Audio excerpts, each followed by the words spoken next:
Bueno, buenos días a todos. A lo mejor alguien tiene ganas de escucharme, a lo mejor no, pero yo voy comenzando la clase. Bueno, hoy lo que vamos a ver es el segundo punto del temario que se refiere a la tripartición o tetrapartición de los saberes filosófico-jurídicos.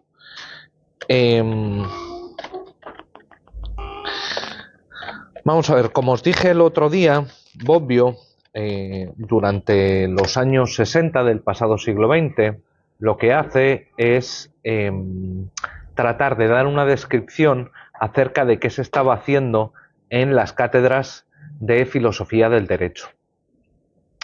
E introduce tres distinciones. ¿Vale? La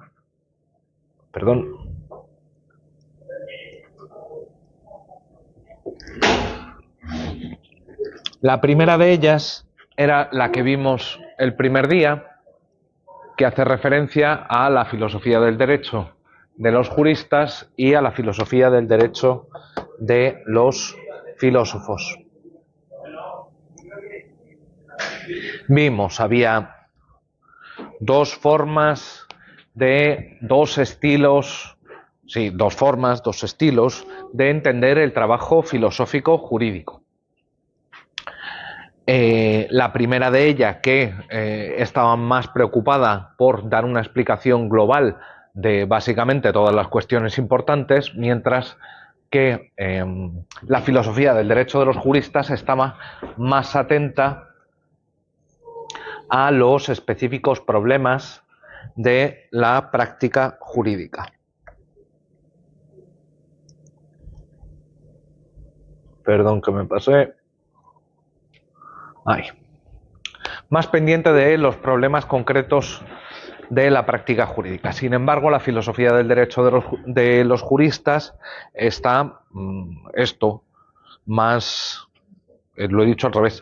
La filosofía del derecho de los filósofos está más preocupada de resolver grandes problemas o de dar una explicación comprensiva, básicamente, de todo lo que se considere relevante, mientras que la filosofía del derecho de los juristas está más pendiente de los problemas propios de la práctica jurídica.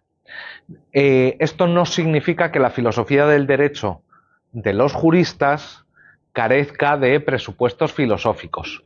Todos tenemos presupuestos filosóficos. Como me parece que dije el otro día, si yo le pregunto a alguien si un determinado sujeto es un demócrata o no es un demócrata, ¿os puse este ejemplo? Sí. La pregunta está llena de presupuestos que tienen alcance filosófico, claramente. ¿Vale?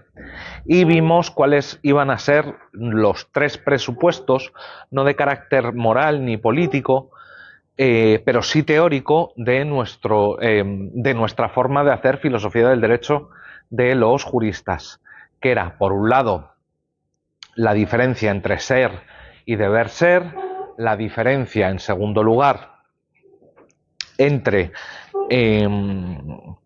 enunciados analíticos y enunciados sintéticos, y la distinción, bueno, era la segunda, entre lenguaje objeto y metalenguaje. ¿Sí?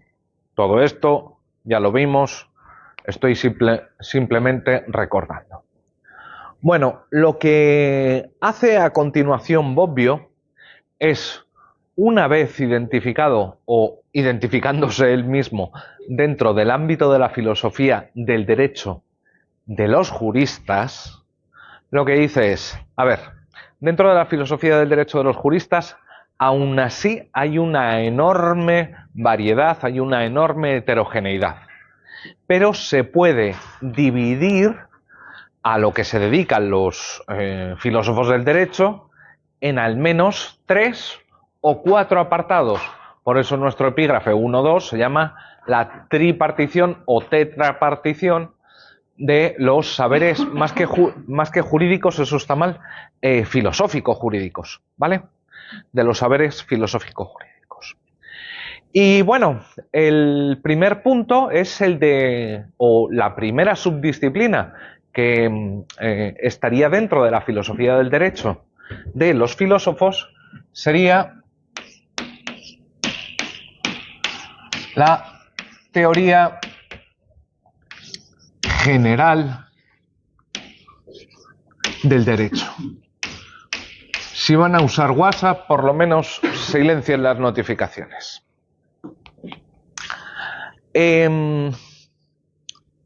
A ver, para Bobbio, el objeto principal de la teoría general del derecho era, y es para muchos autores, responder a la pregunta sobre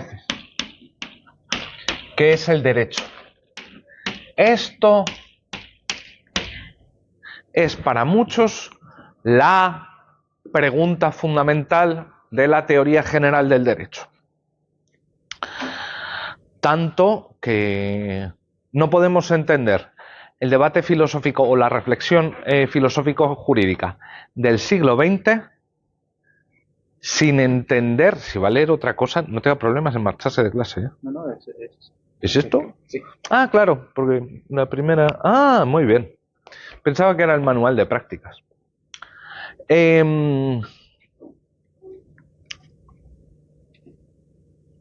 La pregunta acerca de qué es el derecho. Y no podemos entender el debate del siglo XX o la reflexión teórico-jurídica del siglo XX sin tener en cuenta esto. Porque hablaron hasta el vómito de esta mierda. ¡Puf! O sea, hay kilómetros lineales sobre esto, pero kilómetros y kilómetros y kilómetros. A algunos autores, entre los que me incluyo, tenemos la sospecha de que cuando un debate lleva tanto tiempo, probablemente es como aquel del sexo de los ángeles. ¿Cuál es el sexo de los ángeles? ¿Masculino o femenino? La respuesta, evidentemente, es que no hay respuesta. Puede que la pregunta acerca de qué es el derecho no tenga una respuesta o no tenga una sola respuesta. ¿Por qué? Porque desde diferentes concepciones se pueden dar diferentes reconstrucciones señalando o subrayando diferentes puntos. Tratar de buscar la definición del concepto de derecho, igual es una empresa destinada al fracaso o un poco ociosa u ociosa del todo. Sin embargo, no ha habido filósofo del derecho, entre los que también me incluyo, que no haya dicho algo acerca del concepto de derecho, porque es muy difícil de evitar. Y es muy difícil de evitar, sobre todo si te ocupas en algún momento de la relación entre el derecho y la moral. ¿Por qué? Pues porque para saber cuáles son las relaciones entre el derecho y la moral, primero tienes que saber qué es el derecho. Evidentemente. Bueno, sobre esto hay dos posiciones clásicas que ya os habrán contado en teoría del derecho, pero que yo aquí nada más que recuerdo de pasada. El justnaturalismo. ¿Todo el mundo sabe lo que es el justnaturalismo? Sí. ¿Me dice qué es el justnaturalismo? Así, a la rápida. Sí, Gabardina. La corriente de que la norma proviene de...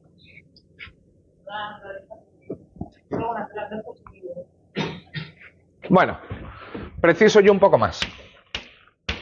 Son dos tesis. Una por donde ibas.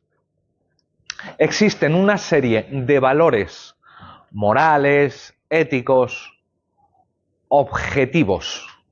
¿Qué quiere decir esto? Que su corrección es independiente de tu voluntad, la tuya, la mía, incluso de todos nosotros. Hay cosas que están bien y están mal. Punto. ¿Vale? De dónde venga esas normas morales, puede ser de Dios, de la razón, de lo que sea. Pero el punto clave para ser justnaturalista, o el primer punto clave para ser justnaturalista, es el objetivismo. Objetivismo ético, ¿vale? Pero no todos los objetivistas éticos son justnaturalistas. Para ser justnaturalista hace falta una segunda tesis. ¿Cuál es esa segunda tesis? La segunda tesis es la tesis de la conexión conceptual necesaria, perdón que esto es un poco largo, entre el derecho y la moral. ¿Qué quiere decir esto de la conexión conceptual necesaria entre derecho y moral? Lo que quiere decir es que es conceptual, ¿concepto de qué? Concepto de derecho. Necesaria, lo que quiere decir es que para poder definir qué es el derecho, necesariamente tengo que recurrir a la moral. Es decir, yo no puedo decir que el derecho es un conjunto de órdenes provenientes del soberano. No puedo decir que el derecho es un conjunto de normas provenientes de una autoridad o que sean mandatos respaldados por sanciones. ¿Por qué? Porque le falta un elemento de moralidad. ¿Cómo podemos añadir este elemento de moralidad? Bueno, podemos decir que el derecho es un conjunto de órdenes justas o un conjunto de órdenes que no violan los principios fundamentales del derecho natural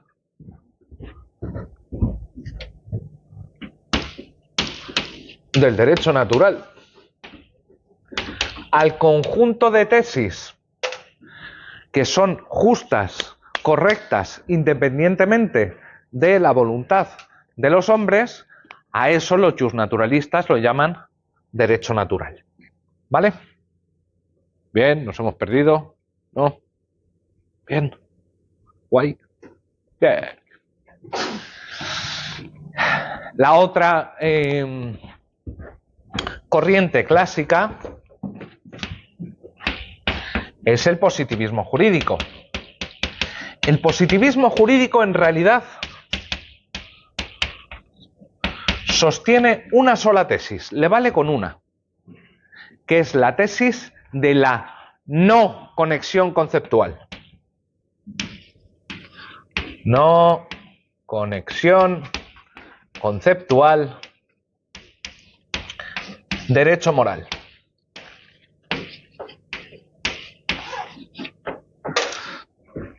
A ver, solo una tesis.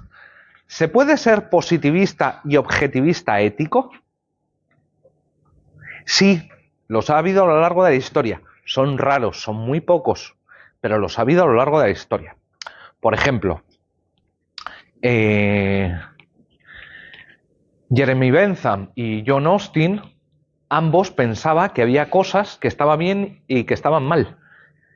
Básicamente las cosas que resultaban útiles, las cosas que generaban la mayor felicidad para el mayor número. Y decían, bueno, es que esto es lo correcto independientemente de lo que le parezca a la gente. ¿Sí? Decían, pero esto no tiene nada que ver con el derecho, porque nos podemos encontrar con derechos justos, útiles, o derechos injustos, inútiles. Así que al positivista le vale con atrincherarse con la tesis de la no conexión conceptual entre el derecho y la moral. ¿Por qué no tiene nada que ver el derecho con la justicia? Suena fuerte, ¿eh? Decir que no tiene nada que ver el derecho con la justicia. A ver, estamos de acuerdo en que Franco era un dictador, ¿verdad? Sí, hoy en estos tiempos esta pregunta tengo que hacerla, otras veces lo daba por supuesto. Y que un régimen dictatorial no es especialmente justo. ¿Por qué? Porque es dictatorial. Esas cosas tontorronas, ¿estamos de acuerdo? Sí. Entonces, para un justnaturalista, ¿cómo coño llamamos al derecho franquista? Porque, a ver, si el derecho tiene que ser definido con base en la moralidad. Concluimos que hay un derecho que no es concorde a la moral objetiva, a la justicia mínima objetiva. Entonces, si nos encontramos con un caso como el derecho franquista, en el que no se satisfacen los criterios mínimos del derecho natural, ¿cómo llamamos a esas normas? Las cosicas franquistas. Cosicas del abuelo Paco. Suena un poco raro. Mirad, el problema es que nosotros tenemos, nosotros me refiero, en este aula, tenemos concepciones extremadamente diferentes respecto de qué es lo bueno de manera objetiva. Desde luego vamos a tener algunos acuerdos. Por ejemplo, ¿está bien torturar a niños por el mero gusto de hacerlo? No, vale, ok. Pero si hago caso a lo que oigo en la prensa, digo, democracia, ¿estamos de acuerdo? Ya empiezan las dudas. Con lo que estoy oyendo últimamente, podría decir que ya surgen las dudas. Mirad, un filósofo político que os va a sonar a partir de la semana que viene, John Rawls, sostuvo que las sociedades contemporáneas en los 70, se caracterizaban por el pluralismo axiológico. ¿Qué es el pluralismo axiológico? Pues que tenemos diferentes concepciones de qué es lo justo. ¿Te dice el positivista? Bueno, los justnaturalistas nos dicen que tenemos que definir el derecho con base en la moral. Muy bien. ¿Y qué pasa si no nos ponemos de acuerdo respecto de qué es lo moral o qué es lo justo o qué es lo correcto? Pues simplemente que vamos a tener diferentes definiciones de derecho. Y si tenemos diferentes definiciones de derecho, lo que va a pasar muy sencillamente es que no nos vamos a entender los unos a los otros.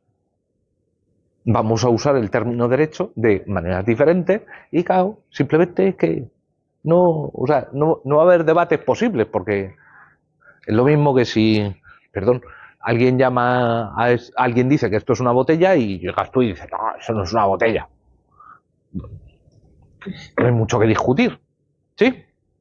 Para que haya una discusión posible sobre las cosas, tiene que haber algunos acuerdos mínimos. Acuerdos sobre el uso de las palabras, sobre cómo vamos a entender los términos. Si no es simplemente confusión, no nos estamos entendiendo. ¿Sí? A ver, decir que el objetivo principal de la teoría general del derecho es dar una definición del concepto de derecho, aparte de ser un poco mentirijilla, es un poco falso, incluso para Bobbio. Bobbio dijo, el objetivo de la teoría general del derecho es dar el concepto de derecho. A ver, un momento. ¿Y algo más? Y te dice Bobbio, sí, claro, algo más. Claro, todo el resto de cosas de las que nos ocupamos y que son bastante más interesantes que ocuparse del concepto de derecho. De hecho, el propio Bobbio dividía su curso de teoría general del derecho en dos partes. Una primera parte, que era la teoría de la norma jurídica,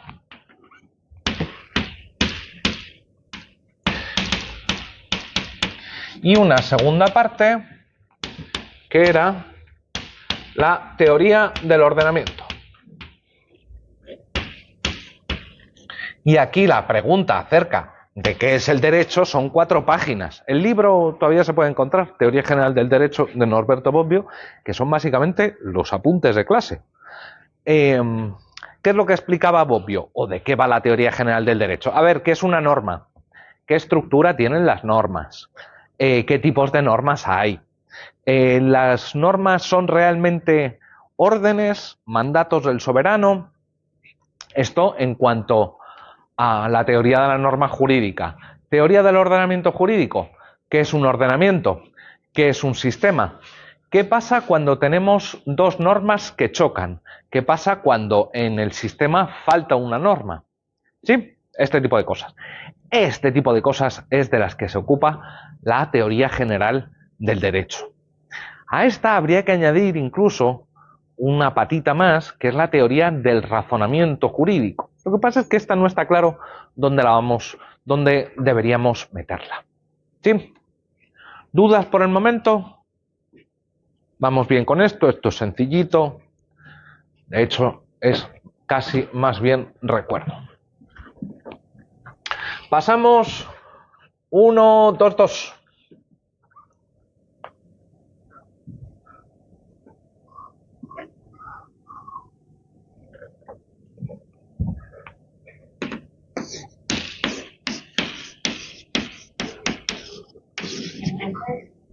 Kipi. Para Bobbio, el buscar la teoría de la norma jurídica y del ordenamiento era el complemento de la teoría general del derecho. Mira, cuando a Bobbio le preguntan ¿qué es la teoría general del derecho? Responder a la pregunta sobre qué es el derecho. Cuando tiene que dar un curso de teoría general del derecho, eso ocupa un trocito así. En realidad pensaba que eran muchas más cosas. Teoría de la ciencia jurídica. Bueno, ¿qué es esto de la teoría de la ciencia jurídica? Bueno, para saber qué es la teoría de la ciencia jurídica, primero tendríamos que saber qué es la ciencia jurídica. ¿Alguien tiene algún tipo de idea de qué es esto de la ciencia jurídica?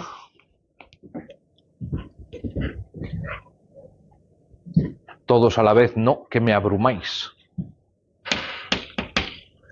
Ciencia jurídica, ciencia del derecho, dogmática jurídica, doctrina.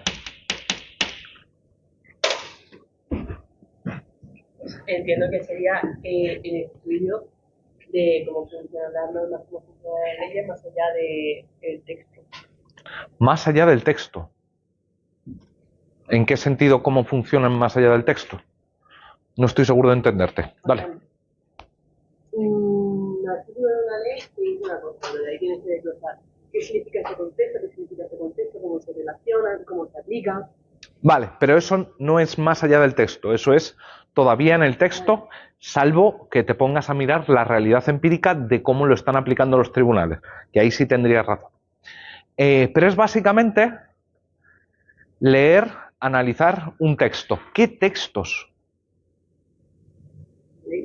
Las leyes, los reglamentos, la Constitución.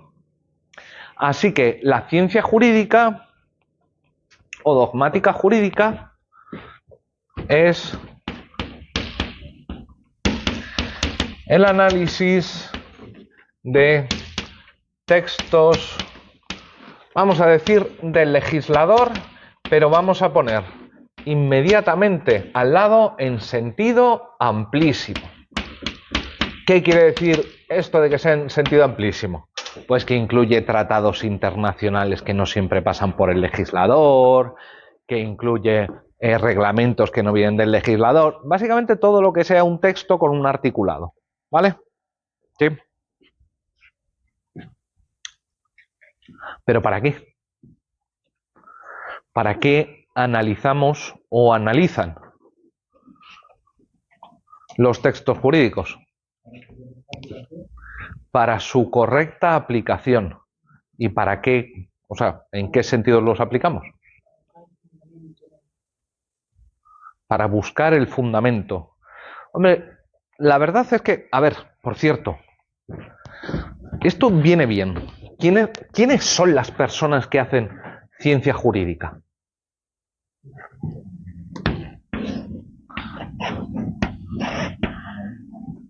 Galdana, ¿quién nos da internacional privado? María Ángeles. ¿Quién nos dio constitucional? El bueno de Antonio. Un cachopán que, tío, más bueno, madre mía. Debería estar prohibido ser tan bueno. Cuando hablamos de ciencia jurídica o de dogmática jurídica, de lo que hablamos es de ellos, que analizan los textos del legislador, sentido amplísimo. ¿Pero para qué lo hacen? ¿Para ver el fundamento? ¿Qué fundamento político tienen? Para poder explicar el qué.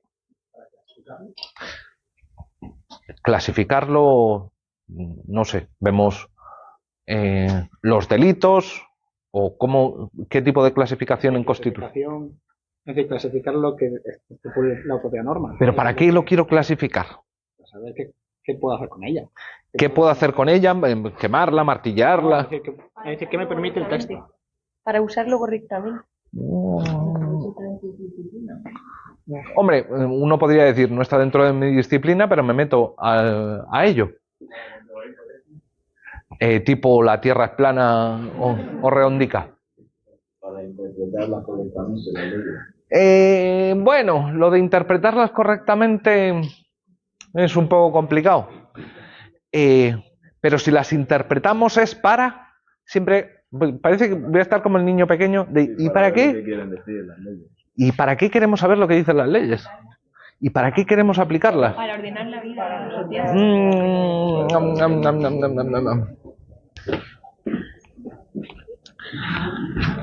Analizamos los textos legales para saber si un comportamiento es obligatorio, prohibido, permitido, válido o inválido. Mirad, la ciencia jurídica, María Ángeles, Antonio, Galdana, hacen un montón de cosas, un montón de operaciones. Ahora bien, siempre, en última instancia, es para saber si puedes presentar un recurso válidamente, si un determinado tipo de contrato es lícito o ilícito, si la Constitución permite o no el derecho al aborto o el derecho a la eutanasia, si algo está prohibido, permitido o es obligatorio, o si es válido o inválido. Algo más, nada más que para eso. En última instancia, todo lo que habéis estudiado estos 4 años, o 3 y algo que lleváis aquí, es para esto, es para saber qué comportamientos están prohibidos, cuáles son obligatorios, permitidos, etcétera, etcétera. ¿Sí? Este es todo el punto de la ciencia jurídica. Bueno, ya tenemos una primera idea de qué es la ciencia jurídica o dogmática jurídica. Por el momento los vamos a usar como sinónimos. ¿Qué es entonces la teoría de la ciencia jurídica? Porque ya os digo, yo no me pongo a estudiar procesal. Uy, si me tuviese que poner yo a estudiar procesal, pobre de mí. Pobres de vosotros. Porque, o sea, si me preguntáis algo de procesal, me acuerdo de rosco. O sea, nada. Poquito. O si me preguntáis de penal, hay algunas áreas del derecho que me puedo acordar más. Pero yo hace mucho que no me pongo a estudiar ni procesal, ni administrativo, constitucional, tributario. Esto sí. Entonces, ¿qué es lo que hace un filósofo del derecho respecto de la ciencia jurídica? ¿Os acordáis que la semana pasada vimos la diferencia entre lenguaje, objeto y metalenguaje? Pusimos el ejemplo de, no sé, ¿alguien estaba leyendo un libro? Da igual. Si había alguien que estaba leyendo. No está. Bueno, debe ser que le ha aburrido tanto ya el primer día. Claro, el resumen que estaba haciendo esta persona, ¿cómo se llamaba? Igram. El resumen que estaba haciendo Igram sobre el texto que estaba leyendo constituía un metalenguaje. ¿Sobre qué? Sobre un lenguaje objeto que era la novela que estaba leyendo. ¿Sí? ¿Esto está claro? Bueno, entonces podemos decir, ay, mira, si la ciencia jurídica o dogmática jurídica es el análisis de textos del legislador, podemos decir que la ciencia jurídica es un metalenguaje respecto de qué? Del lenguaje del legislador, que es el lenguaje objeto. ¿Sí? Sencillo por el momento, vamos bien.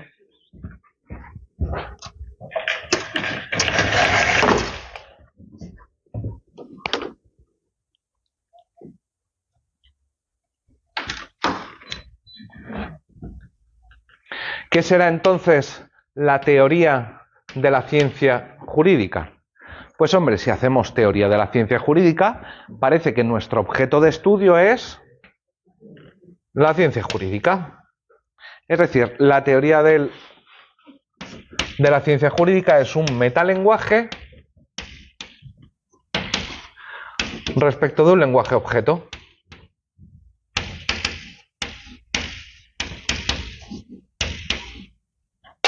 ¿Sí? Fácil, claro. A lo que se dedica la ciencia jurídica, la teoría de la ciencia jurídica es hacerse preguntas sobre qué están haciendo los profesores de Derecho, Galdana, María Ángeles, Antonio, cuando te explican, cuando te dicen que un comportamiento, según el Código Penal, el Código Civil, está prohibido, permitido, obligatorio, es válido o inválido.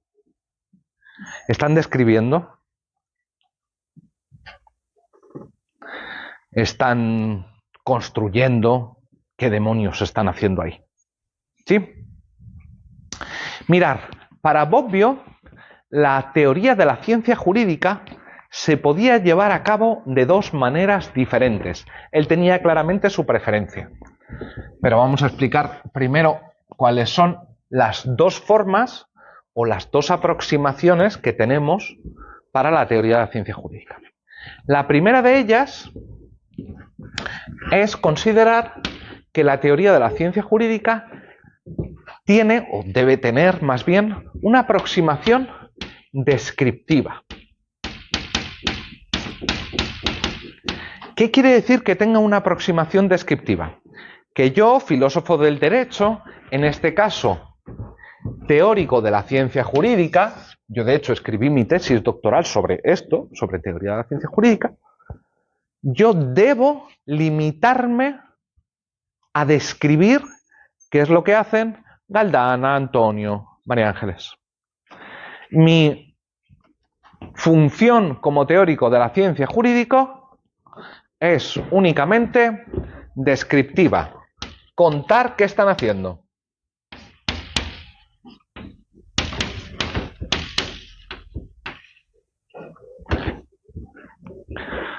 Aquí hay dos hipótesis o dos tesis contrapuestas. Hay dos descripciones que rivalizan, ¿vale? Según la primera de ellas, la ciencia jurídica, Galdana, Antonio, María Ángeles, lo que hacen ellos, lo que hace la ciencia jurídica es describir. Y únicamente describir. Yo, como teórico de la ciencia jurídica, puedo describir que los profes de esta facultad lo único que hacen es, por decirlo así, poner un espejo delante del derecho y reflejarlo, describirlo de la manera más nítida posible. ¿Sí? Hasta aquí vamos bien. Pero hay otra tesis, otra hipótesis, siempre desde el punto de vista descriptivo de una teoría de la ciencia jurídica que se dedica únicamente a describir qué es lo que hacen Antonio, María Ángeles, Galdana. Y es decir, que la ciencia jurídica no es descriptiva o no del todo. Mirad, esta es la primera vez que nos va a aparecer una tesis que en este curso va a jugar un papel fundamental. Que la voy a enunciar así en términos muy canónicos y que vendría a decir lo siguiente. Los juristas, la ciencia jurídica, en este caso en particular, se inventan el derecho. Crean normas. ¿Cómo que? A ver, ¿cómo funciona esto? De que crean normas. No son el legislador. Ya bueno, no serán el legislador, pero crean normas. Normas como niño, cállate, o niño, ven aquí, o... No. normas que nos cuelan por lo bajini, por debajo de la mesa, como si fueran normas jurídicas. Y las hay así, a montones, a montones. Y me diréis, hombre, pero ¿esto de dónde sale? Vamos a poner un ejemplo, facilongo. Pregunta, ¿os acordáis de cuando... Yo es que últimamente tengo una percepción del tiempo completamente desfasada y creo que fue hace muchísimos años y fue el año pasado. Ley de amnistía. ¿Os acordáis?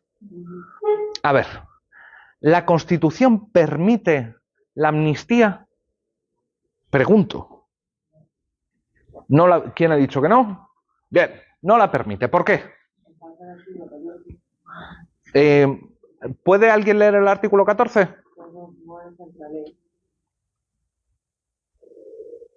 Vale.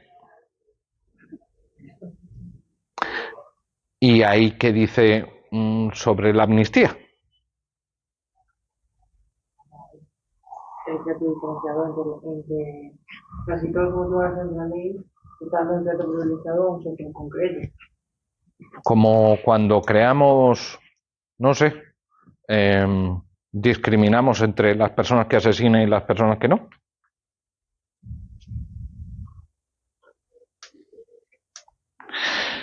¿Alguien tiene la Constitución abierta, PDF?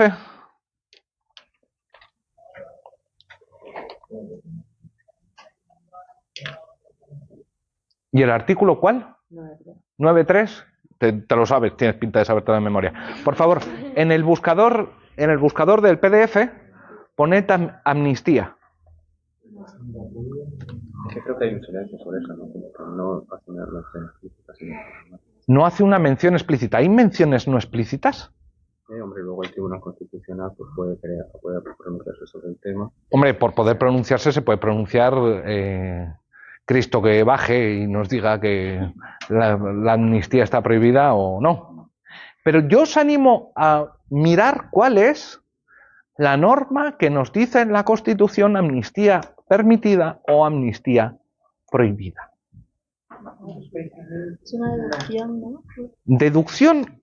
Deducción, mirad, nosotros vamos a usar el término deducción de manera jodida y puñeteramente rigurosa. Vamos a ser... Una deducción es aquello que se sigue a partir de un razonamiento deductivo. Vamos a ver 5 tipos nada más. El modus ponens, el modus tollens, silogismo disyuntivo, y no me acuerdo cuál es el otro. Deducción no. Y todo lo que no sea deductivo es susceptible de ser atacado y es discutible. ¿Dónde pone exactamente en la Constitución que la amnistía está prohibida? En ningún sitio. Expresamente no, pero inexpresamente le hacemos decir al legislador, ¡uy!, que parece que nos hemos inventado una norma, porque sobre la amnistía no dice nada. Y sin embargo, a través de la interpretación, sin decir la Constitución, una puñetera línea sobre amnistía. Nosotros nos hemos soltado una teoría gigante para decir amnistía sí, pero también para decir amnistía no. Las dos opciones. ¿Qué es lo que dice la Constitución sobre amnistía? Nada. ¿Qué es lo que le han hecho decir a la Constitución sobre amnistía? De todo. Y estos son, lo vamos a llamar, normas implícitas. La segunda tesis, dentro del punto de vista de la teoría de la ciencia jurídica que adopta una perspectiva descriptiva, la segunda tesis o la segunda hipótesis es decir, no, miren, es que los profes de Derecho, Antonio, Galdana, María Ángeles, no se dedican únicamente a poner un espejo frente al derecho, sino que, no digo que sea con mala fe, Dios me libre, pero meten por debajo de la mesa normas de contrabando. Meten por debajo de la mesa normas de contrabando. ¿Vamos bien por el momento? Si estos tienen razón, si esta segunda hipótesis tiene razón, y sospecho que la tiene, en clase os han contado un montón de cosas que no dice la Constitución, que no dice el Código Civil, que no dice el Código Penal, pero que, ojo, a veces están sumamente aceptadas o incluso refrendadas por los tribunales, pero que si te vas a buscar el respaldo textual, no hay nada. A veces no hay nada, ¿sí? O está cogido así con los pelitos de los extremos. Sin embargo, o además de esta primera aproximación descriptiva, hay un segundo tipo de aproximación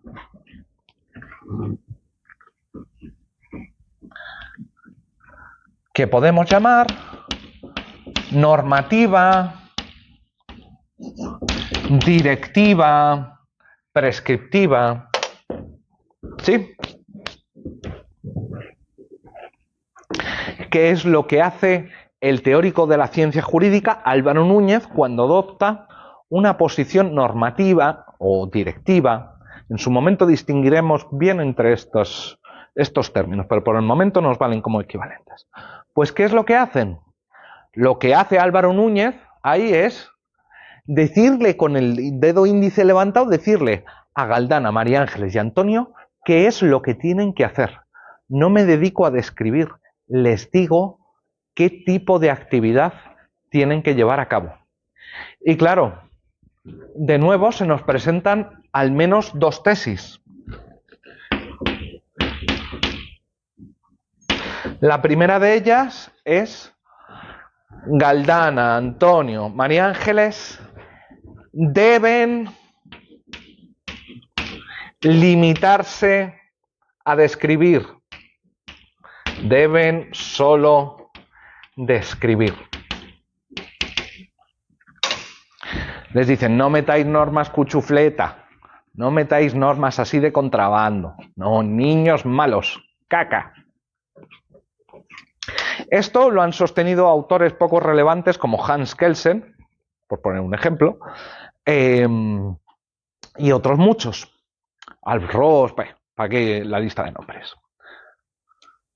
Sin embargo, desde los 60, 70 para acá, ha habido, o la tesis dominante es completamente otra, completamente la contraria.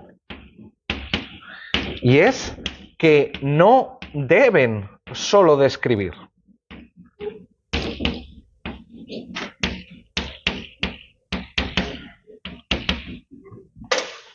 Es decir, que está bien que metan normas de cuchufleta, bueno, no normas por debajo de la mesa, diciendo que están creando normas, pero tienen Antonio, María Ángeles, Galdana, tienen que crear normas.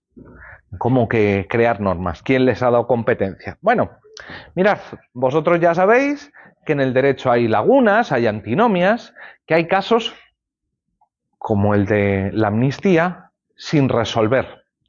Lo que dice esta segunda tesis es, los constitucionalistas ahí lo que no pueden hacer es decir, no hay respuesta, cagamos. No hay respuesta, lo que tenemos que hacer es construir, inventarnos la mejor respuesta posible. Dicen estos autores, el auténtico valor de la ciencia jurídica no está en la pura y mera descripción. ¿Por qué? Porque no es que esto no sirva para nada, que desde luego sí sirve. Pero el auténtico valor social de la disciplina viene porque proponemos, o Galdana, Antonio, María Ángeles, proponen soluciones para los casos difíciles. Lo que hacen es proponer respuestas para problemas que surgen en la sociedad. Dicen, ese es el auténtico valor de la ciencia jurídica. Construir, crear normas nuevas. ¿Sí? ¿Dudas sobre esto? Tenemos que en la teoría en la teoría de la ciencia jurídica hay dos aproximaciones. La primera de ellas de carácter descriptivo, la segunda de ellas de carácter normativo prescriptivo. Cada una de ellas tiene dos tesis o hipótesis. Desde el punto de vista descriptivo, la primera hipótesis es que si describimos qué es lo que hace la ciencia jurídica, lo que nos vamos a encontrar es que ellos se limitan a describir. Hipótesis 2, no se limitan solo a describir, crean normas. Si adoptamos el punto de vista normativo, prescriptivo, directivo, 1, primera hipótesis, deben limitarse a describir el contenido del derecho. 2, no deben limitarse a describir el contenido del derecho. ¿Sí? ¿Vamos bien? Estupendo, eso es que el profesor es magnífico y explica así brillantemente. ¿Me podéis decir la hora? Vamos, ¿qué es la hora? Vale, pues nos tomamos una pausa de 10 minutos.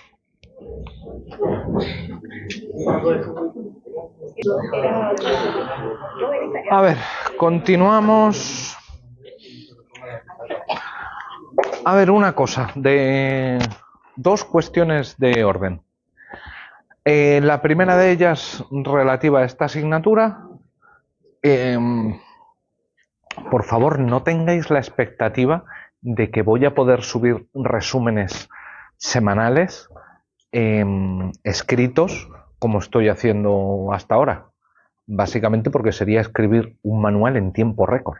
O sea, olvidaros porque no soy capaz de cumplir con esa expectativa. O sea, tendría que trabajar sin descanso. Y no, ya estoy viejo para eso, joder. Segunda cosa, para los que podáis, si os vais a matricular del TFG, no es mala idea que empecéis a contactar con los profesores con quien queréis hacerlo. Básicamente porque luego, si no, se quedan sin cupos, ¿vale? Tenéis una charla mañana, vale, con Marta.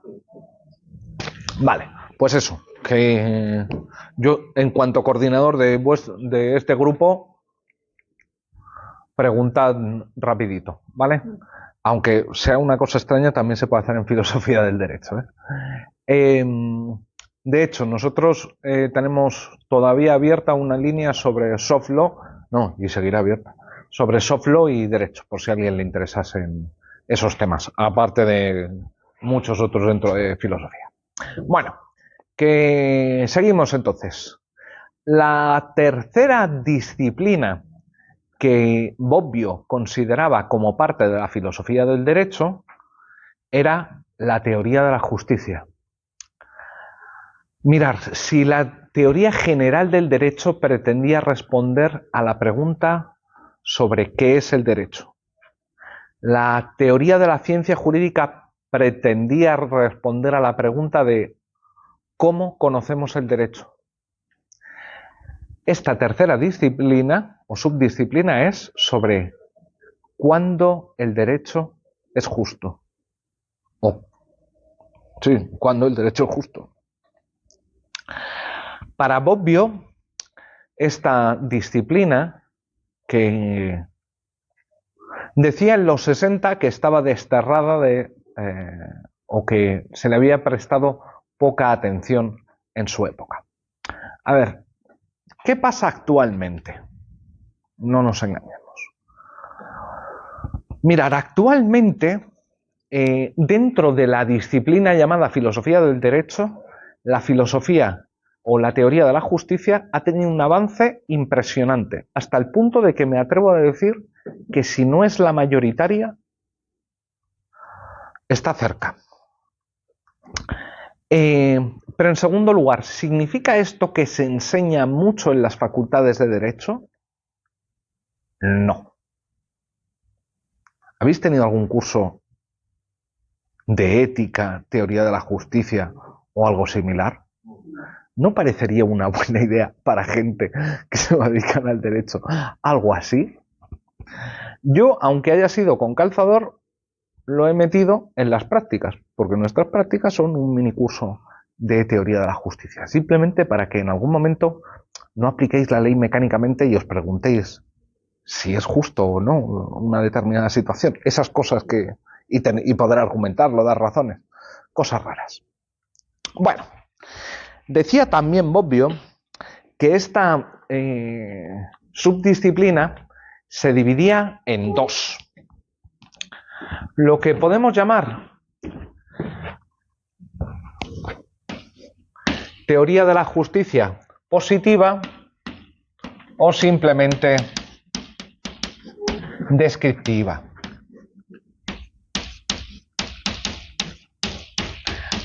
¿De qué va esto?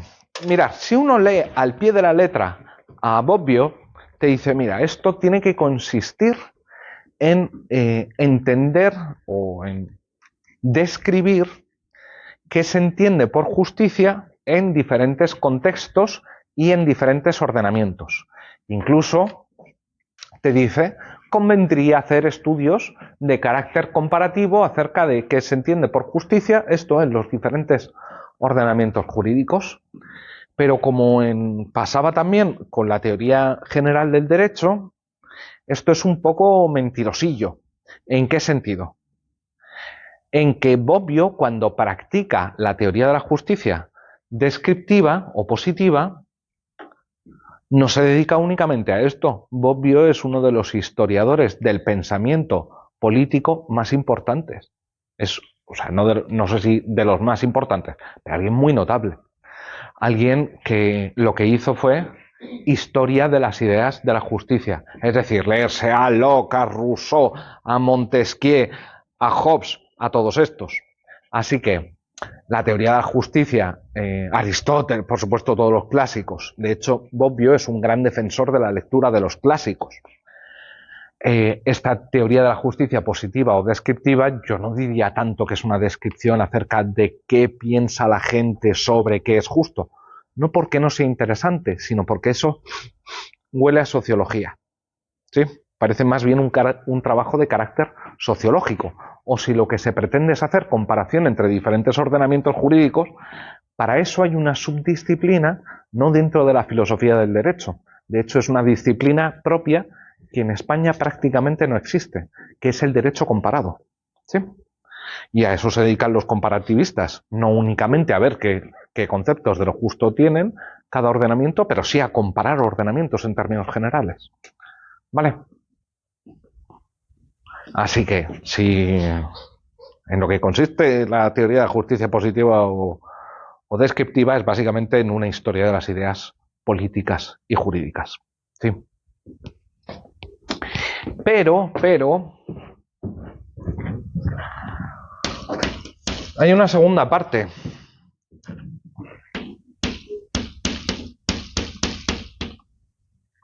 Que es la teoría de la justicia crítica. ¿Qué quiere decir aquí crítica? No que critiquemos a otros, que también. Lo que quiere decir es que esta tarea no es de carácter descriptiva, sino constructiva. Que esto de lo que va es de tratar de formular criterios de justicia, de tratar de decir uno o una justificadamente qué es lo justo, qué es lo correcto o qué es lo bueno. De hecho, nuestras prácticas van sobre esto. Yo no me voy a poner a explicar historia de la teoría política, que me parece súper entretenido, pero no lo voy a hacer. Lo que quiero es que aprendáis a hacer filosofía política crítica, que seáis capaces de decir esto está bien o está mal y por qué. ¿Vale? No es una tarea o no es algo que consista simplemente en gustos o preferencias. Cabe un control racional sobre los discursos de la justicia. Y de hecho, los juristas o juristas mínimamente decentes tienen que ser capaces de pasar por el cedazo el discurso público político. Porque al final estamos en el mismo asunto. Juristas y políticos somos imprescindibles los unos para los otros. De hecho, si os fijáis, la composición de nuestros órganos representativos, ¿por quién está compuesto mayoritariamente? por abogados. No es algo que podamos... A ver, la tarea de juristas nosotros la podemos entender, ¿cómo decir? Como si fuéramos operadores manuales, ¿sí? Carpintero. Hay una película, esto lo cuento todos los años, en la película de Charles Chaplin, Tiempos Modernos, no sé si la habéis visto, está en una cadena de montaje en la que simplemente tiene que ir apretando tuercas. Y hay un momento determinado en que se sale de la línea de montaje, pero ya tiene el mecanismo de ir apretando tuercas y las va apretando haya tuerca o no. ¿Sí? Bueno, pues eso es la antítesis de lo que somos nosotros. O de lo que debemos ser nosotros. Yo no os digo que tengáis que ser de izquierdas, ni de derechas, ni de centro. Lo que os digo es que hay que ser capaces de someter a escrutinio todo discurso público. Joder, si nos dedicamos a argumentar y a razonar, si somos capaces de hacerlo con las leyes cuando las han creado, ¿por qué no tenemos que ser capaces de hacerlo antes de que se aprueben? Si lo hacemos, salen los jueces manifestándose, diciendo, uy, la reforma judicial, qué locura. Bueno, veamos qué fundamentos a nivel de teoría de la justicia tiene eso. Si los tiene, ¿sí? Hay que ser capaz de pensar en todos los ámbitos donde esté en juego el derecho, que es básicamente prácticamente todos. ¿Sí? Bueno, mirad, Bobbio en realidad escribió poco de teoría de la justicia crítica. No, o sea, a ver, tiene cosas súper importantes, pero hizo más de la positiva. Pero lo que a mí me sorprende es que Bobbio, cuando enumera las subdisciplinas que compondrían la teoría de la justicia, hay una cosa que omite, que es la metaética.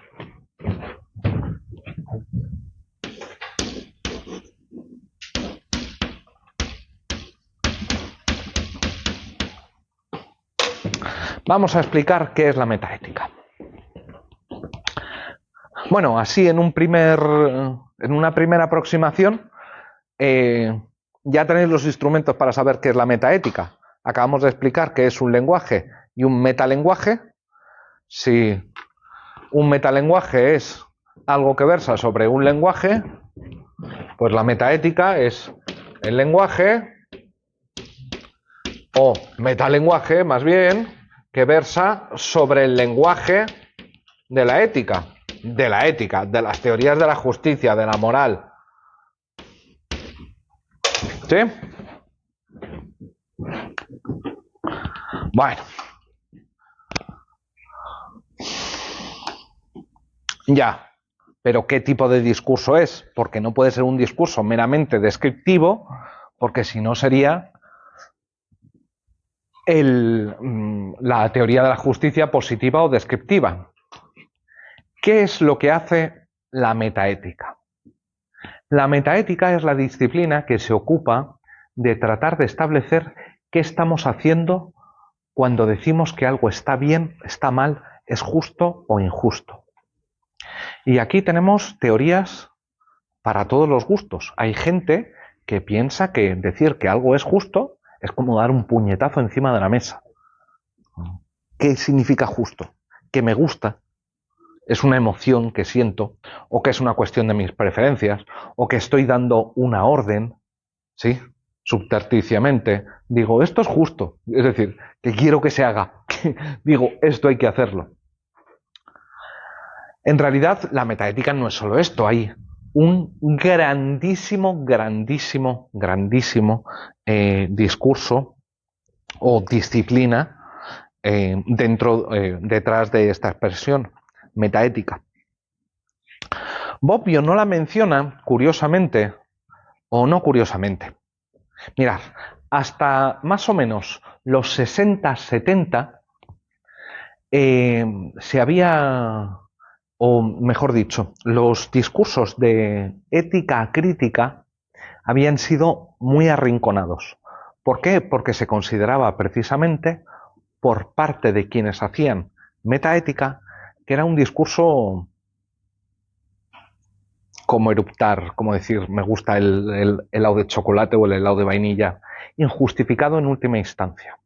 Esto en el derecho empieza a cambiar un poquito antes, pero el punto clave del cambio para decir, no, mira, esto es una cuestión sobre la que podemos discutir racionalmente, es la publicación en los 70 de un libro de John Rawls llamado A Theory of Justice y que constituye el capítulo 1 de nuestro libro de prácticas, es un resumen de ese libro. ¿Sí? Este es el punto central sin el que no podemos entender todo el desarrollo posterior de la teoría de la justicia crítica. Pero claro, esto ignora una tradición que venía de antes en la que se estaba estudiando muy seriamente qué tipo de operaciones hacemos cuando llevamos a cabo un juicio de carácter moral. Y en realidad es más importante de lo que podría parecer, dado que muchas de las operaciones que realizamos en cuanto juristas están preñadas o están llenas de algunas asunciones metaéticas muy importantes. Vamos a ver 5 distinciones que son muy relevantes para hacer, o dentro de la metaética, para funcionar como juristas. La primera de ellas ya la hemos visto, que es la diferencia entre objetivismo y no objetivismo. ¿Qué es lo que sostiene el objetivismo? Ya hemos visto el objetivismo en nuestra rapidísima pasada del justnaturalismo. El objetivismo es la tesis según la cual existen determinados valores morales objetivos cuya corrección no depende de las preferencias de nadie. ¿Sí? Hay cosas que están bien y están mal más allá de nuestras opiniones. ¿Qué sostiene el no objetivismo? Dentro del objetivismo aquí hay un montonazo de tesis diferentes, pero un montonazo, muy montonazo, enorme. Desde los que son, desde que creen que esto nos lo dicta Dios, la razón. Aquí tenemos que llamar la atención sobre un tipo de objetivismo que es el objetivismo constructivista. ¿Por qué tenemos que llamar la atención sobre él? Porque es sin duda alguna el predominante hoy en día y es el que prácticamente, en cierto sentido, inaugura John Rawls, este autor que os digo que en los 70 lo peta y lo cambia todo. ¿Qué es lo que sostiene el constructivista? El constructivista no piensa que que sea justo o correcto nos lo ha dicho Dios, ni lo descubrimos nosotros a través de la razón. Lo que viene a decir el constructivista es que imaginaros por un momento que vosotros tenéis que decidir los principios de una sociedad justa, pero con ciertas condiciones. La primera de ellas es que no vais a saber si sois hombres o mujeres. Tampoco vais a saber si estáis enfermos o sanos. No sabéis si sois inmigrantes o nacionales. No sabéis nada sobre vosotros mismos y vosotras mismas. Tenéis, eso sí, vuestras necesidades básicas, mínimas, cubiertas. Con lo cual os podéis sentar a discutir, dialogar y negociar. ¿Sí? Te dicen los constructivistas, lo que sale de ahí, lo que sale de ese acuerdo hipotético de personas razonables, sentadas, discutiendo de manera no egoísta, porque claro, ¿cómo vas a ser egoísta si no sabes quién eres tú? A lo mejor dices que se vayan los menas, y mierda, yo soy un mena, joder, qué putada. Claro, ahí te vuelves un poquito más prudente y dices, vamos a tratar de garantizar a todos un mínimo, no vaya a ser que sea yo al que le toque la China de ser el más desfavorecido, perdón, lo de la China que es súper discriminatorio, me acabo de dar cuenta. No, pero ahí significa piedrecita. Bueno, da igual. ¿Cómo? La China del mechero. La de la China de este mechero. Bueno, no, déjalo. Vamos a dejarlo ahí, porque tiene también otros varios significados la China. Da igual. Claro, nadie va a estar dispuesto a decir que a los más pobres o a los que están en situación de desventaja, pues que les jodan, básicamente porque siempre te puede tocar a ti. Con lo cual vamos a ser, ¿no? ¿Tú no vas a ser prudente? Ah, ok. Digo, a lo mejor tú vas a saco. Bueno, eso de todos modos lo leeréis la semana que viene. Pero lo importante es que hay ciertos sujetos que sostienen que existen una serie de valores objetivamente correctos. ¿Por qué? Porque vienen de este acuerdo hipotético que estaría dispuesto a suscribir cualquier sujeto racional en esta posición.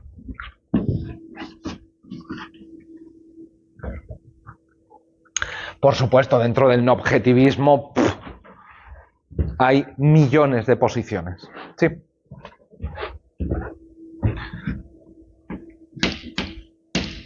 Segunda distinción. Cognitivismo y, oh sorpresa, no cognitivismo.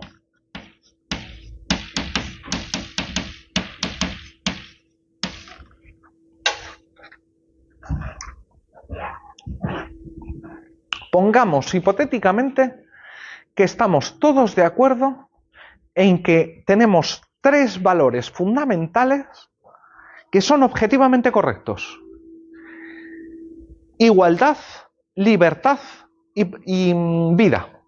¿Vale? Tenemos estos tres.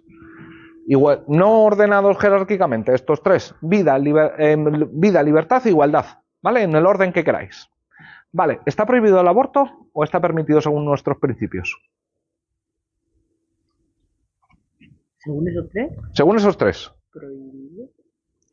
El cognitivista te va a decir que dado un determinado conjunto de valores, nosotros somos capaces de saber si un comportamiento es correcto, justo, injusto.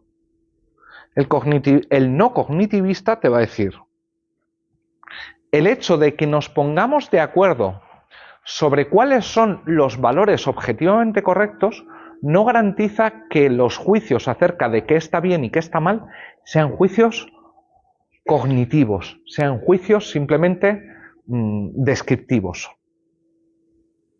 No. Claro, para el cognitivista, o la tesis clásica del cognitivismo, o el ejemplo clásico del cognitivismo es: mira, yo no soy católico, pero sé que los católicos no comen carne en Cuaresma. Es en Cuaresma, ¿no? Sí, en Cuaresma.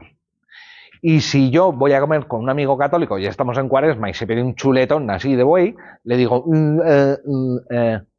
no me hace falta ser católico para saber que estás haciendo algo que está mal.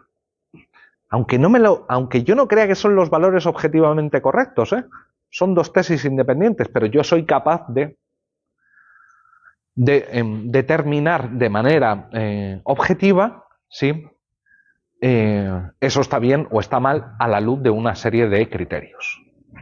¿Seguro que a la luz de igualdad, libertad y vida está prohibido el aborto?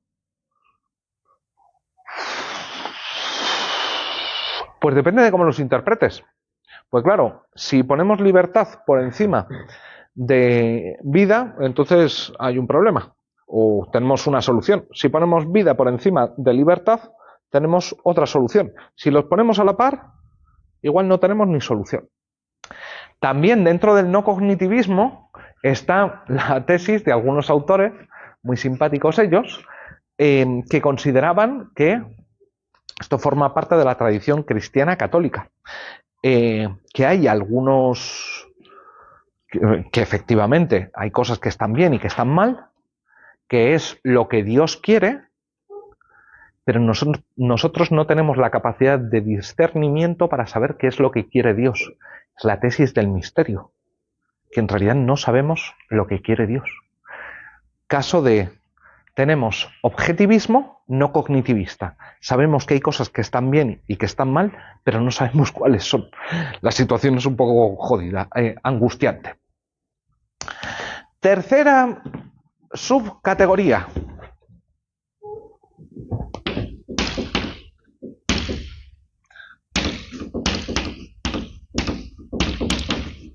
¿Cuál he puesto? Irenismo, conflictualismo. Quien tenga el documento abierto. Repetir. Compatibilismo y... Eso. Compatibilista. Y conflictualista.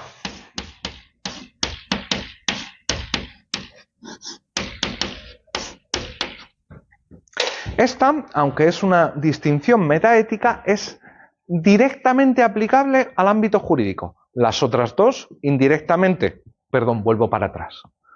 Objetivismo, no objetivismo. ¿En qué sentido esto es relevante jurídicamente?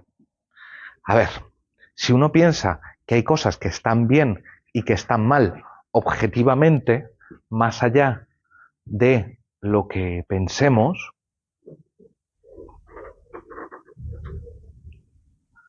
¿tengo que obedecer al derecho? Si tengo una norma jurídica que dice, no, a este tío le tienes que dejar libre, y tú lo que sabes es que ha cometido actos atroces, ¿vosotros qué tenéis que hacer? ¿Vosotros y vosotras qué tenéis que hacer? Tienes un caso de prescripción. ¿Qué? Sí, hola, tienes un caso de prescripción. De un tío, yo qué sé, que ha violado a alguna de tus compañeras y después la ha hecho cubitos así de pequeños. Y por prescripción, el Código Penal te dice que no se le enjuicia. ¿Tú qué tienes que hacer? ¿Quién soy? Jueza. Ah, pues si no se le enjuicia, pues no se le enjuicia. Claro, porque no se le enjuicia y ya está. Independientemente de que esté bien o esté mal. ¿O qué hago yo? ¿Cómo? ¿Qué haces tú? ¿Esa es tu respuesta? Hombre, después, por... Tú eres la jueza. Si no me lo promueve nadie, ¿por qué no se puede? ¿Cómo? Aplica la norma únicamente. Ya. Si la norma os dice que denunciéis a las personas LGTBI o a las personas que propagan ideología LGTBI. ¿Y por qué en el caso de la chica a la que violan y descuartizan no? Como diría un compañero, huevos gordos, amigo. Porque realmente el derecho nos prohíbe tomar la justicia por nuestra propia mano. Entonces, si el derecho te dice denuncia al compañero LGTBI o denuncia al inmigrante. No estoy diciendo algo que sea así como súper raro. En Estados Unidos tienen teléfono anónimo para que llames y te mandan al ICE y te aparecen unos tíos encapuchados y te sacan de casa. Fetén. Tú dejas libre al tipo sin más. Si lo dice el derecho, lo dice el derecho. Es que realmente ella como juez no puede, o sea, no puede ser la norma. ¿Qué significa ahí puede? Porque si lo hace, luego le presentarán un recurso y el juez de Arache le justicia. ¿Y si cambia de doctrina el Tribunal Supremo? ¿Y si intento que cambie de doctrina el Tribunal Supremo? Diga, no, mira, que hay casos en los que la prescripción no...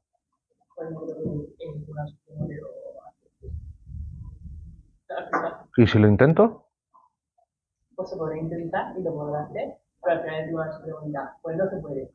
Y entonces al final... Entonces, ¿nos vale mejor un cálculo utilitario sobre nuestra propia carrera y nuestro éxito en cuanto jueces, más que una cuestión de justicia?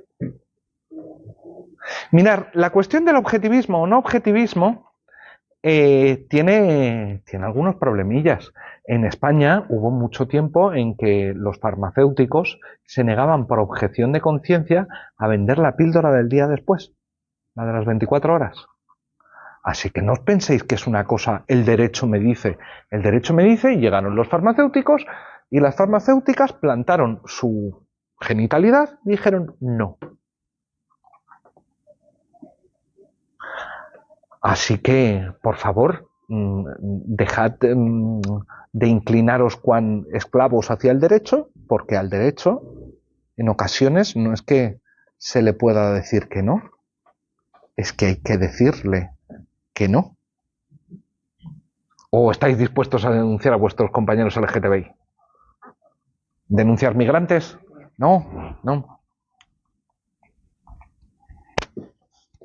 Bueno, por supuesto también el tema del cognitivismo y no cognitivismo es relevante. ¿Por qué?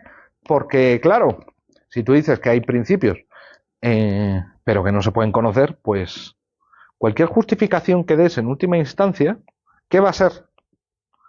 Pues un poco, en mi opinión, muy justificada, pero en mi opinión, y no va a ser otra cosa más que en mi opinión.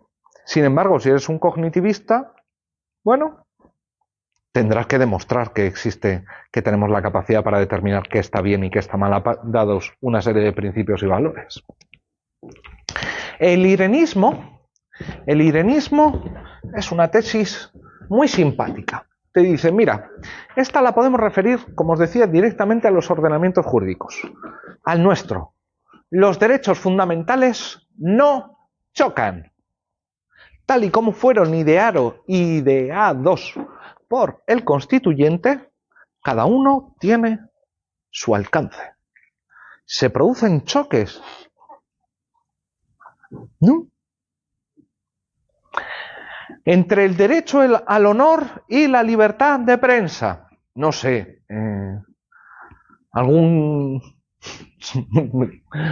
Alguien decide ir a hacerle fotos desnuda a la mujer del presidente del gobierno para comprobar si es verdad el bulo de que era una mujer trans o no, si es que eso se puede hacer con fotos. ¿Cómo? No, la mujer de Macron. Pero también me ha pasado con la mujer del presidente de España o la mujer de Macron. Si eres un irenista, puede que defiendas que ahí prevalece el derecho a la intimidad y al honor, o que prevalece el derecho a la información. Pero lo que tienes claro es que estos dos principios no chocan, estos dos derechos no chocan. El irenismo es defendido por pocos, por muy poquitos. La tesis más popular es la compatibilista. ¿Qué es lo que dice la tesis compatibilista? La tesis compatibilista lo que viene a sostener es que los conflictos entre derechos se producen. Claro que tenemos un conflicto entre derecho a la intimidad y derecho a la información pública. Pero te dicen, lo que pasa es que tenemos métodos para solucionar estos conflictos. ¿Sí?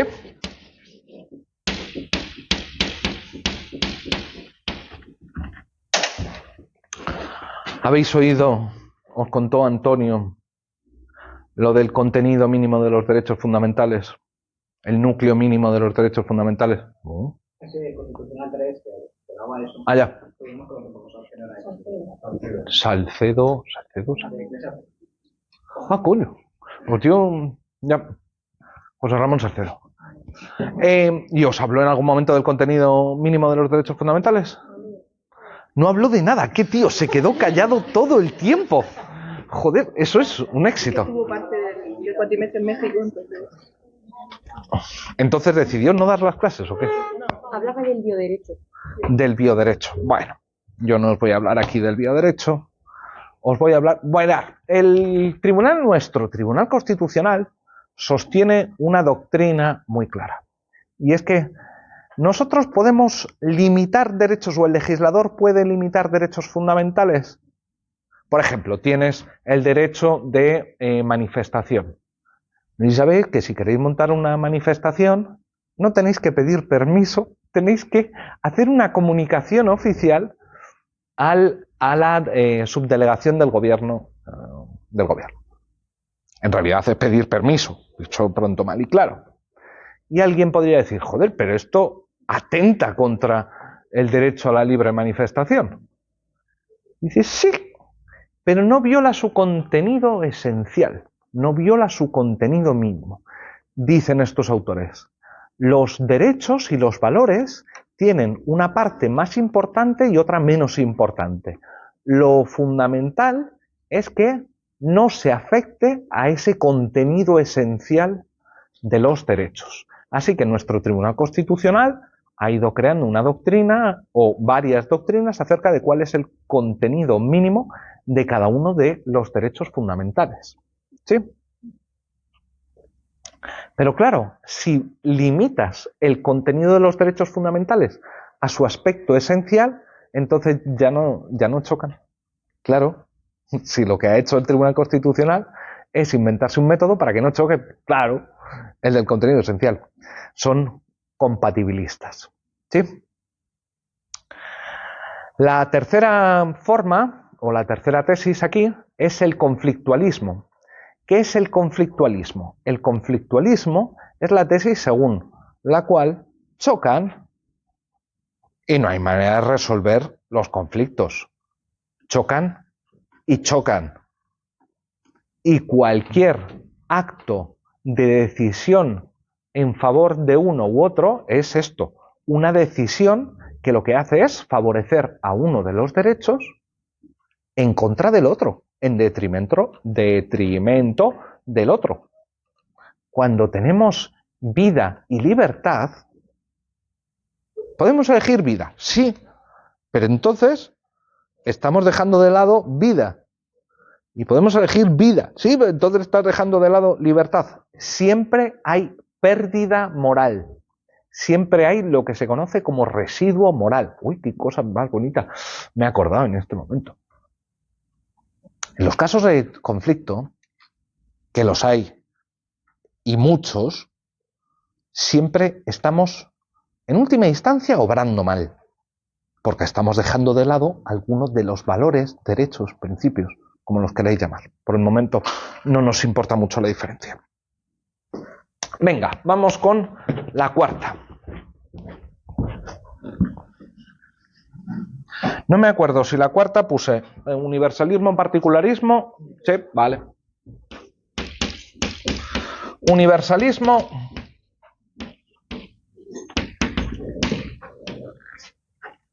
y particularismo.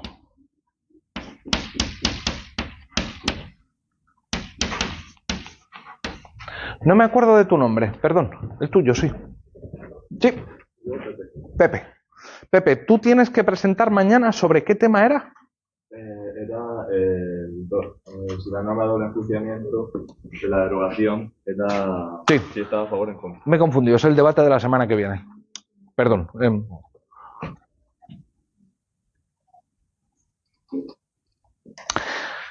Mirad.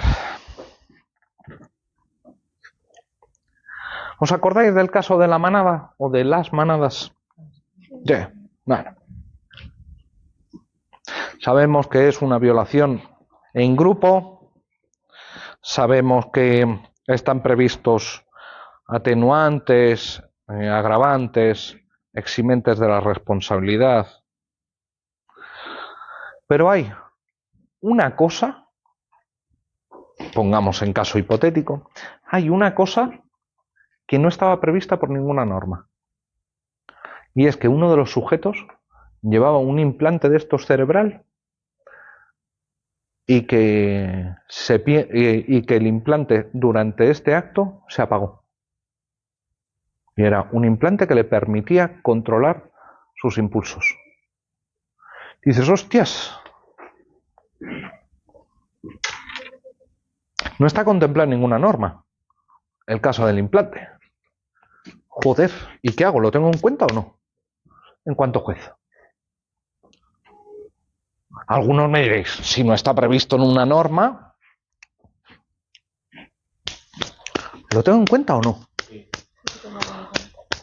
Que hay que tomarlo en cuenta. Mirad, si lo tenemos en cuenta, tenemos un problema. ¿Sabéis cuál es? El problema es que si hemos admitido lo del implante, ¿por qué no admitir otras cosas? Por ejemplo, no sé, había probado una droga nueva y no sabía cuáles iban a ser los efectos sobre su persona. ¿Lo tenemos en cuenta? Si hemos tenido en cuenta lo del implante, en el caso de otro acusado que le han dado o droga que estaba adulterada y que lo convirtió en un ser hiperviolento, ¿lo tenemos en cuenta que era droga adulterada? Hostias. Mirad, el particularista va a estar muy pendiente de las circunstancias particulares del caso. ¿Y qué es lo que va a hacer? Va a estar dispuesto a abrir la piñata. ¿En qué sentido la piñata? Para entender qué es la piñata, vamos al universalista. El universalista, ¿qué te dice? Mire, lo que tiene que hacer usted es juzgar, decidir moralmente o jurídicamente conforme a las normas. Las normas prevén algunas circunstancias, algunas propiedades, como, yo qué sé, el ir borracho, está previsto en las normas penales, que haya una relación de pareja, está previsto, hay previstas un montón de cosas. Y te dice el universalista, sí, sí, usted tenga en cuenta todas esas que están previstas en una norma previa,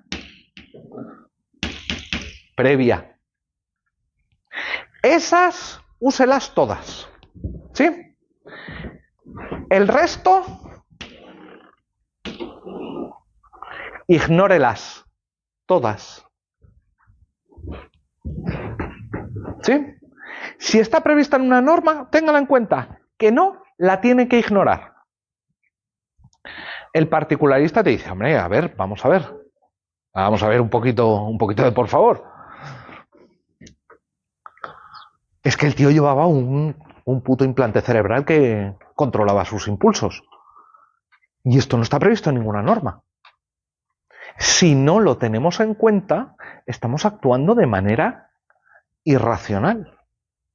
¿Y qué es lo que te va a decir el universalista? Cuidado que si rompes la piñata van a empezar a caer caramelitos por todos lados y entonces vamos a tener en cuenta esto, o que el tipo tenía los ojos azules en vez de amarillos o verdes, o que Cáncer estaba en la casa de Capricornio.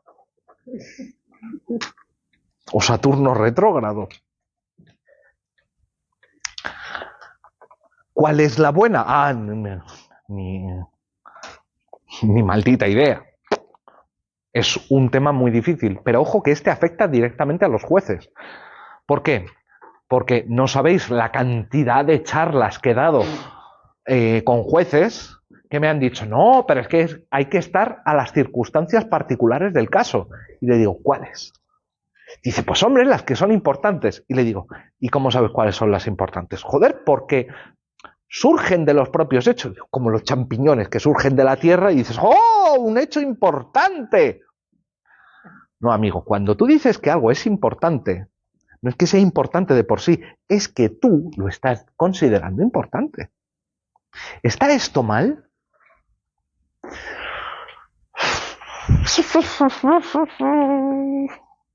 Ni idea. Vayamos con nuestra quinta clasificación, que es nuestra distinción entre deontologicismo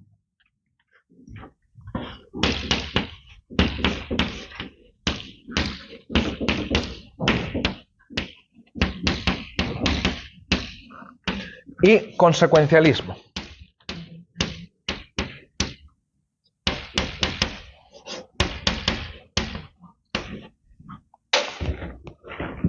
A ver qué hora es.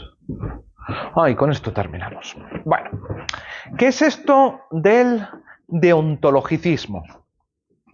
¿Alguien se acuerda de la ética y la moral de Kant? Más o menos. El imperativo categórico, como hay que hacer las cosas que son buenas o que están previstas en las normas. ¿Por qué? ¿Por cumplir las normas? ¿Porque sea beneficioso? No. Tenemos un deber categórico de hacer bien, porque lo dicen las normas. Pueden que sean nuestras normas, las propias las normas que nos hemos dado a nosotros mismos. Pero lo que está bien y lo que está mal depende única y exclusivamente de las normas. No hay manera de concebir qué está bien y qué está mal más allá de las normas. Porque uno puede decir, no, pero es que yo prefiero. Digo, vale, cojonudo, tú puedes preferir lo que quieras. Me puedes justificar incluso que lo que tú prefieres es lo bueno. Pero entonces lo tienes que formular como una norma que estás dispuesto a seguir en todos los casos. Así que decir que algo está bien o está mal significa decir que es conforme o no conforme a normas. El consecuencialista está en el extremo opuesto. ¿Qué es el consecuencialismo? El consecuencialismo es la tesis según la cual la única forma de establecer si algo es bueno, malo, justo, injusto, es a través de sus consecuencias. Inciso, exclusivamente a través de sus consecuencias. ¿Qué quiere decir esto? Que si hay una norma que me dice que está prohibido matar, ¿está realmente mal matar?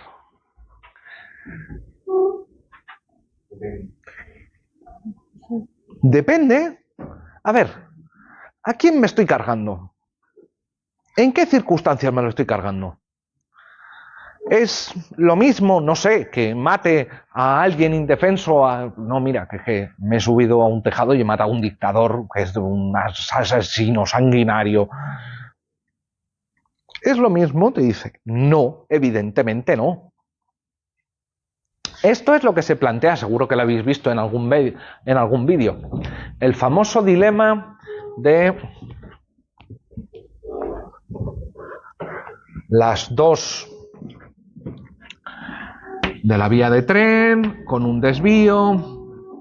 Aquí hay una persona, aquí hay 5 personas, tú estás aquí en medio con una palanquita.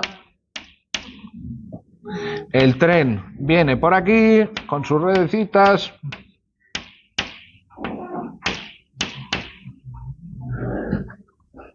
Y te dicen, si mueves la palanca, muere 1, si no mueves la palanca, mueren 5. ¿Qué es lo que te dice en principio el deontologicista? Te dice, oye, no mates, y menos injustificadamente. Entonces, ¿qué tienes que hacer? Levantar las manicas. Dicen, no puedo matar a una persona. Levantan las manicas. El consecuencialista te va a decir, ¿estás tonto? Tira de la palanca y que le den por el saco a ese, que además normalmente ponen que es una persona gorda. Un caso de gordofobia, claramente. Dicen al gordo, matar al gordo. Siempre, nunca dicen a alguien guapo y alto y esbelto, no. Dicen siempre gordo.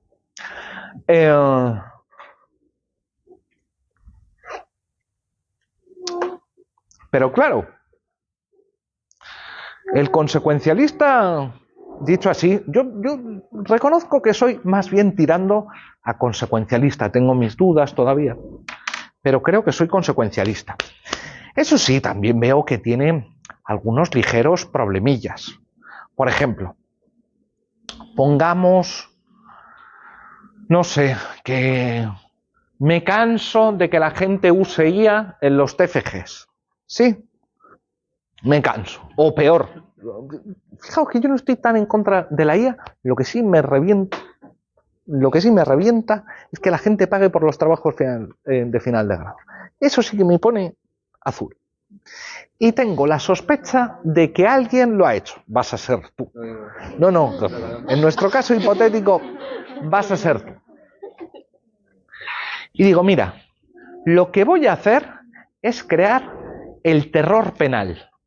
¿Qué es lo que voy a hacer? ¿Cómo es tu nombre? Adrián. Adrián. No, no le voy a castigar. Lo voy a rejoder. O sea, voy a intentar que lo echen de la universidad. ¿Sí? ¿Cómo? Vamos, joderlo. Joderlo, o sea, joderlo. Pero no porque me interese Adrián, sino porque lo que quiero es que estéis tan acojonados que ni se os pase por la santa cabeza ir a una empresa que os hagan el TFG. ¿Está esto justificado? Pues hombre, para el consecuencialista, si el objetivo es que mejore la calidad de los TFGs, ya os digo yo que me van a hacer ¡bravo! Pero lo mismo que he puesto el caso de Adrián, poned el caso de culpar a cualquier inocente. Porque claro, para el consecuencialista, si pongamos que tenemos un caso que ha generado un gran revuelo social y que el pueblo está pidiendo sangre o que está habiendo disturbios fuertes, pues claro que se va preso. Pensad en los disturbios raciales en Estados Unidos, que más de una vez se han ido de madre. El consecuencialista te dice, mira, coge al policía que mató al tipo negro y le cierras y fondo del mar la llave y hasta luego. Problema solucionado. A ver, el deontologicista tampoco es que sea un santo. Pues claro, el deontologicista es de los que te dice, no, que mueran los 5, o te dice, no os podéis acordar, o sí os podéis acordar. Bueno, no os podéis acordar. Torres Gemelas. 11S. Sabéis que se derribaron aviones, ¿verdad? Sí. El consecuencialista diría, ¡yujú! Cuanto más mejor. El deontologicista te dice, no, mira, o sea, no podemos usar las fuerzas del Estado para matar a personas que sabemos inocentes. O sea, tenemos la certeza de que no todo el pasaje eran kamikazes. O sea, sabemos que el 99,9% de las personas que van en ese vuelo son inocentes. Cohetito y directos al cielo, nunca mejor dicho, les pilla cerca. Hay de todos modos posiciones intermedias. Una posición intermedia interesante es el consecuencialismo de las reglas. Lo que yo os he contado es el consecuencialismo de los actos. ¿Qué quiere decir esto? Que nosotros estaríamos analizando la justicia, corrección, bondad de todos los actos por sus consecuencias. Pero hay una posición más moderada que te dice, lo que tienes que hacer es elegir las normas por sus consecuencias. Esto es el consecuencialismo de las normas. De manera tal que el seguimiento de las reglas haga que se obtengan las mejores consecuencias. ¿Sí? Pero claro, el sujeto que se encuentra con el caso a decidir se encuentra con el cálculo consecuencialista ya hecho. No, te dice, mira, no tienes que preocuparte de las consecuencias, ya me he preocupado yo, sigue la regla, porque la regla es un condensado de las consecuencias. También por el lado deontologicista, la versión que he presentado yo aquí es bien kantiana, que es la más dura y radical. ¿Cuándo se puede matar? Nunca, punto. Fiat justitia pereat mundus. Viva la justicia, aunque perezca el mundo, pero también hay consecuencias, hay deontologicistas más moderados que sostienen que desde luego que para saber si un comportamiento está bien o está mal, tenemos que tener en alguna medida en cuenta las consecuencias de las acciones. Nos vemos mañana.